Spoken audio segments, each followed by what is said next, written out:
আছে, আমাদের টার্গেট হচ্ছে এই প্রতিষ্ঠানগুলোকে ওয়েল ইকুইপড করা, ফ্যাসিলিটেট করা, যাতে এখান থেকে সব ধরনের ট্রেনিং নিয়ে আমাদের একটা দক্ষ মানব সম্পদ তৈরি হয়।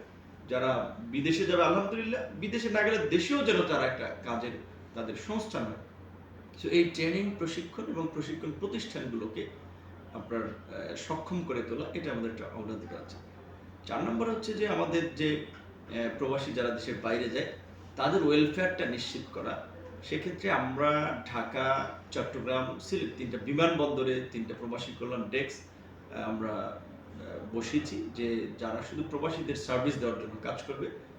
আমাদের বিভিন্ন দেশের দূতাবাসে যে শ্রম কল্যাণ উইং আছে, সেইটার সেবার পরিধিটা বাড়ানোর আমরা চেষ্টা করতেছি, এবং বড় বড় দেশগুলোতে ধরেন সৌদি, ওমান, মালয়েশিয়া, এই সমস্ত দেশে একাধিক শহরে গিয়ে যেন শ্রম কল্যাণের কর্মকর্তারা সেবা দিতে পারে, সেই জন্য এই ব্যবস্থাটা করা।